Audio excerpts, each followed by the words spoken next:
What's up guys, Anthony here, welcome back to another video. So I wanted to bring you in this video today pretty much my complete masterclass and methodology on how to create high converting ads forever and how to essentially never run out of ads to test. And not only that, how to come up with true original winning ads so you can stop copying and ripping your competition's ads and actually create something that's better and that you own and you can really dominate your competition with. So I just did a training inside of our group that I think is honestly one of the most valuable trainings I've ever put together.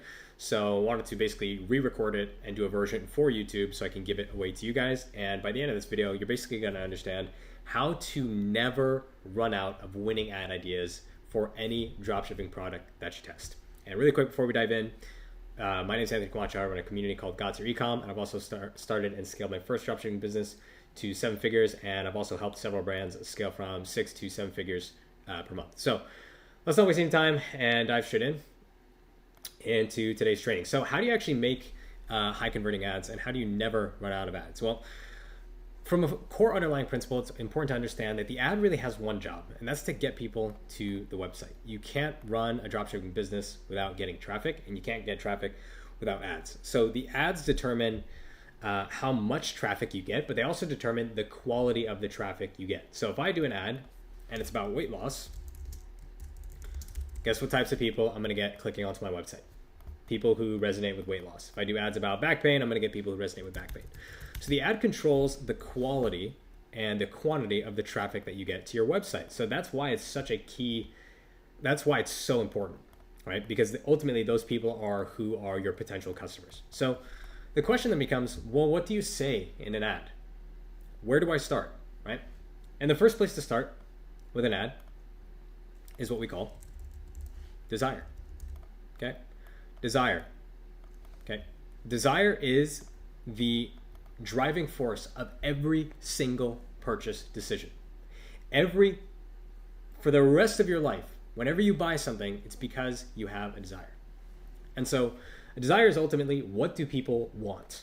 They're buying your product not because they want the product, they want what they think the product will give them. Just like if you join my course, you're not joining because you want 8 hours of videos and Q&A calls. You want what you think the training and the Q&As and the bonuses will get you, which is scaling a dropshipping business to $1,000 a day, for example. So desire is really the key cornerstone. So when you get a product and you're ready to test and you're sitting down at your computer and you're like, all right, I'm ready to make some creatives, the first thing that you have to identify is what is the desire that's solved by my product. And every product is going to have multiple desires. And to give you an example of what desires look like this. And if you need help, just ask ChatGPT. What are the most prominent desires that this product solves? Even better if you have research documents and you do deep research and you feed that research into ChatGPT, or maybe you take some customer reviews and you put them into ChatGPT as well. And that ensures that the desires it extrapolates are actually based on evidence. And then just ask it, what are the 10 most prominent mass desires? Okay. And here are the desires. So I'm gonna show you how easy it is to build an ad, like literally in like 10 minutes. So let's say I wanted to take this desire, right?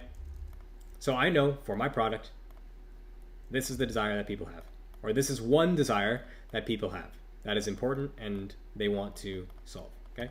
The desire to avoid knee surgery at all costs. So we've identified, what do our customers want? What want are we gonna leverage in our creative, okay? Then once you've mapped out the desire, the next step is to now map out awareness level, okay? Or we can even just take out level because awareness looks cooler on its own.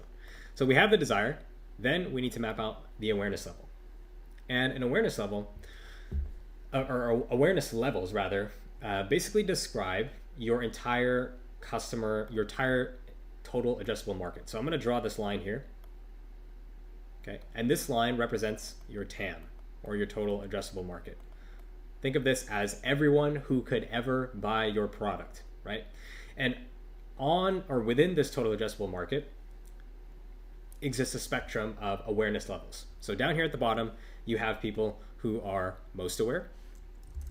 You can think of these as awareness levels, but also readiness to buy. So you have people who are most aware, or in other words, most ready to buy.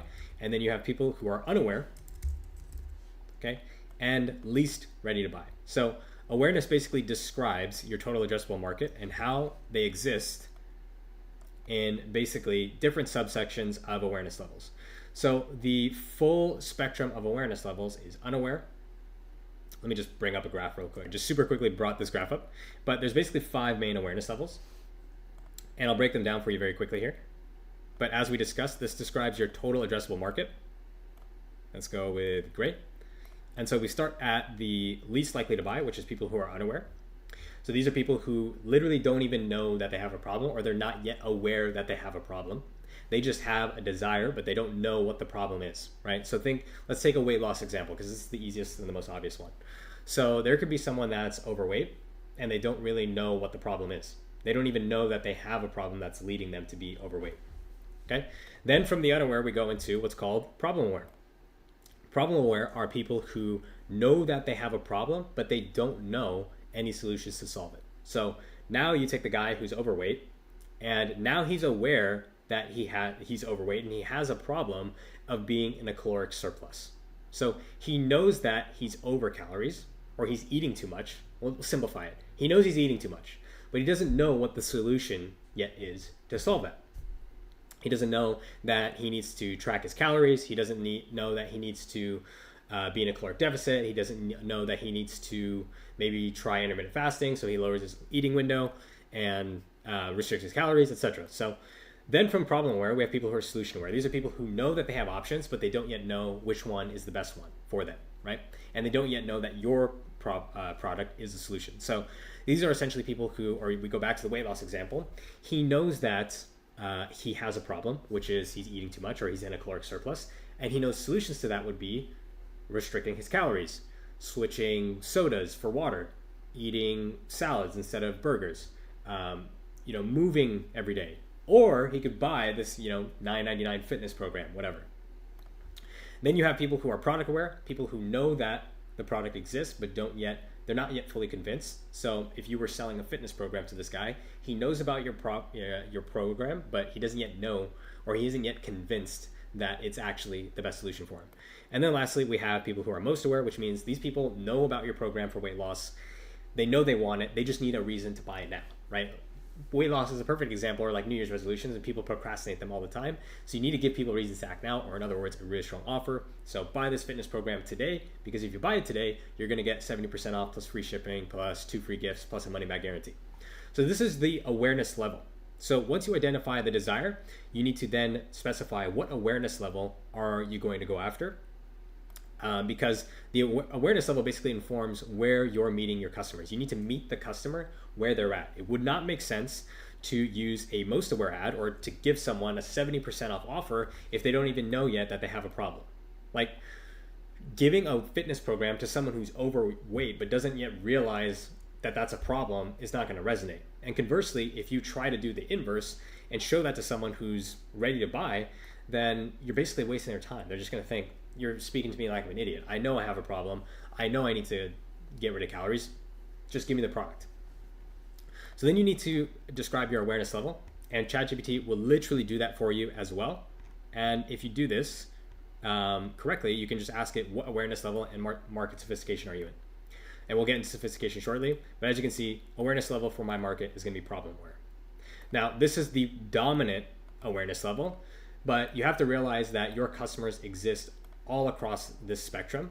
You just want to, like when you ask ChatGPT for an awareness level, it's going to tell you what most people in your market are. So now we have our desire.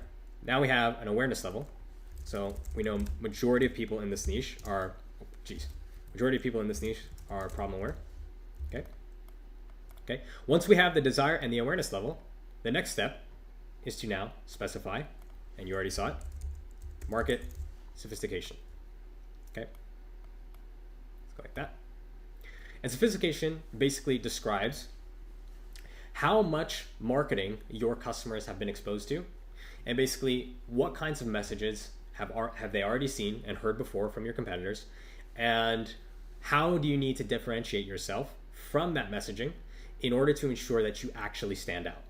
So it's basically defined as the saturation of the market, how many products like yours have made similar claims, and how jaded or resistant is your audience to this as a result. So like perfect example is in dropshipping. How many times have you heard make money online with dropshipping, make $1,000 with dropshipping, make $2,000 with dropshipping? And you've probably heard all different kinds of claims, even from myself included, all different kinds of claims before about how you can make money with dropshipping. And so if I just come to you and say, hey, do you want to learn how to make money with dropshipping? You're probably not going to be convinced because you've heard that so many times before. And I want to give a really good example here, a really nice visual example here to describe market sophistication. So market sophistication basically says, if all of my competitors are saying the same thing, which by the way, if you're dropshipping and everyone's ripping the same content, they already are. So sophistication basically says, to what extent is this phenomenon occurring where you have multiple people saying the exact same thing? And because of that, how much and to what extent do I need to change my message? So as you can see, if everyone's saying lose 30 pounds in 30 days and I ask you to pick one, you're probably going to say, well, I just pick any of them because they all look the same. Exactly. So you're not giving your customers any reason to pick you if you're using and framing your message in the exact same way as everybody else. So what you need to do, oh my God, I launched this blue circle all the way over there. What you need to do is basically change the way that you state your claim so that you differentiate. So in this example, if I say lose 10 pounds in 30 days, or everyone else is saying that, I might change my claim to lose 5 pounds in 7 days without crash diets or exercising 5 hours a day. Now there is a clear difference in the messaging, and now there's a clear difference between my product and my competitors. Even if I sell the exact same thing, I'm presenting it in a different way based on the relationship my customer already has to other competitors and their messaging in the past. Okay, and I will tell you right now, most markets are going to be, especially in a dropshipping context, are going to be stage 4. Okay. Stage 4 is sophistication. Okay. And stage 4, I'll go back over here. Stage 4, where is it? Boom. So basically in stage 4, all of the claims of the product have already been introduced. And so you need to dramatize the mechanism or the origin. You basically need to use storytelling or embellish the current mechanism so that way you can actually stand out in that perfect example I just showed you earlier. Okay, so once we've nailed down, oh my goodness, once we have nailed down our sophistication, okay, next we nail down the angle, okay? So the angle I want you to think of as the lens, the strategic lens through which we frame the problem or the desire, okay? So that sounds a little bit complicated. Let me see if I can find an example to explain that like a little bit better. Okay, perfect. So it's basically how you frame everything, right? How you frame the problem, the desire, the product into a story that makes people stop scrolling and actually feel understood. Because different people get hooked in by different things. So for example, if I take a very clear-cut example, we could have, let's say we're marketing for a car, right? Okay, people want cars for different reasons, right? A soccer mom wants a car with a lot of cargo space, okay, right? Assholes like me want cars that go fast.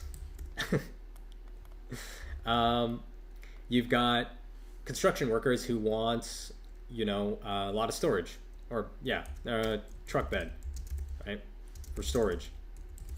Okay, other people really prioritize safety, right?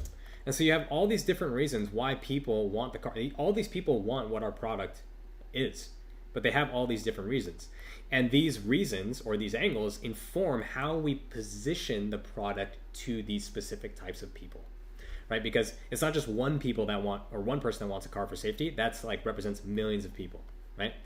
And so I want you to think of the first 3 things we talked about, which is desire, awareness, and sophistication. If we were building a spear, those 3 things would be the handle to the spear.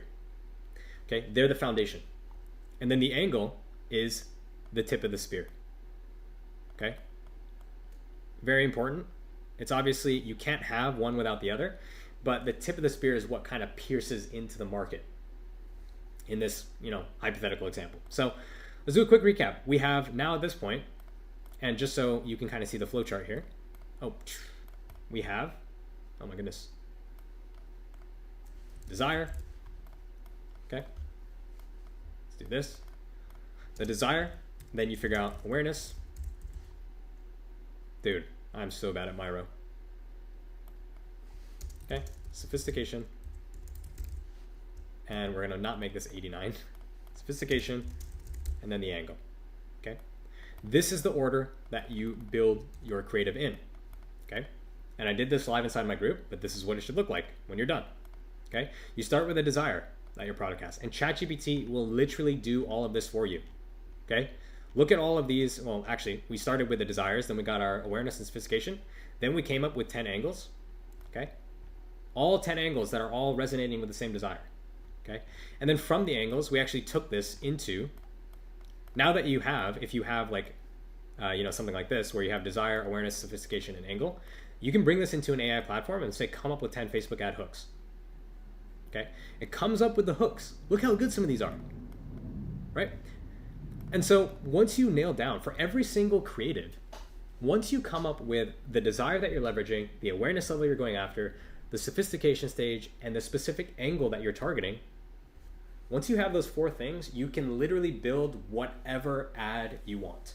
You can start brainstorming hooks, turn this into a UGC ad. You can ask ChatGPT for image ad concepts, and I'll show you, see if I did that here. Yeah. So in this example, I took my desire, my awareness, sophistication, angle, and then came up with 10 image ad concepts, right? And then I can create these within ChatGPT.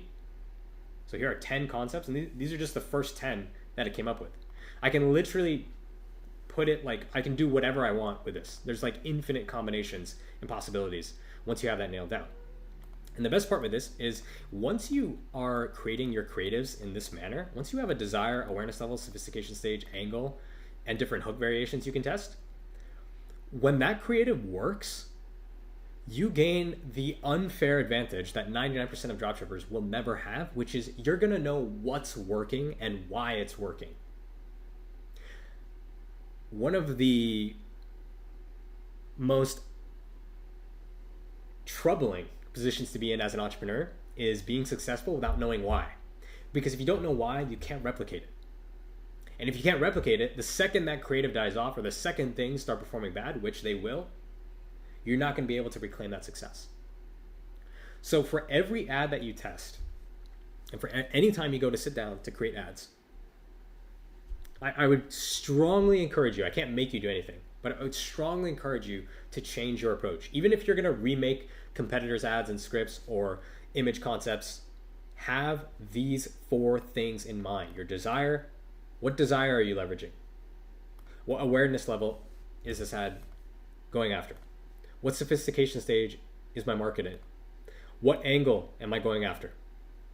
Okay, and I promise you, if you launch every single ad with this level of detail, it's literally only a matter of time, guys. It's literally, then it just becomes a name of volume and testing. Because every product has multiple desires, right? Okay, every product has multiple desires. It's just about finding the dominant mass desire, the most prominent mass desires, right? And for every desire, there are winning angles. So then it just becomes a matter of finding the winning angle. And for every desire and winning angle, there's a best performing format. And for every best performing format, there's a best performing hook. And for every best performing hook, there's a best performing tone of voice. And it literally just breaks down, and you end up in a system where you have complete control over the quality of content going into your ad account and complete control over your performance, or as much control as you can get over your performance. And again, you can literally go infinite combinations with this. You now that you understand this, now go find your competitors' winning scripts and winning frameworks. Take a competitor's script and then ask ChatGPT or AI, hey, take this proven script, just the framework and the structure, and create a script that leverages these things instead. This desire, this awareness level, and this angle instead. Okay, so that's gonna do it for this video, guys. I hope you guys enjoyed this one. As always, again, I think this is one of the most important videos that I've ever made on this channel and on the topic of creatives, because it really is the foundational methodology and building blocks to creating creative. Because once you understand this, like, You can have all the tactics in the world, guys. Like, there's so many videos on tactics. Like, you don't need me to make another video on how to use ChatGPT, or you don't need to watch another. Oh my gosh. Sorry. You don't need me to make another video on this, or you don't need to watch another video on the best way to put together ad scripts in AI. You need to understand this. This is what you need to understand. Because if you get this, it's game over. It just becomes a matter of volume. It just becomes a matter of volume. So that's going to do it for this video, guys. I hope you guys enjoyed this one as always. I'm going to leave a link below to this template as well. If you do want to see a little bit more in depth as to how I actually go through the ChatGPT workflow, this was more so to kind of teach and demonstrate this concept here. But if you guys want to see that, let me know in the comments below, because I'm more than happy to walk through that. But I'll go ahead and leave this template here, so that way you can map out, these three things. Sorry, not these three things. These 5 things here, and it's nothing complicated. So I'm gonna leave this link below if you guys want access to it, and I have my example prompt filled out for my product.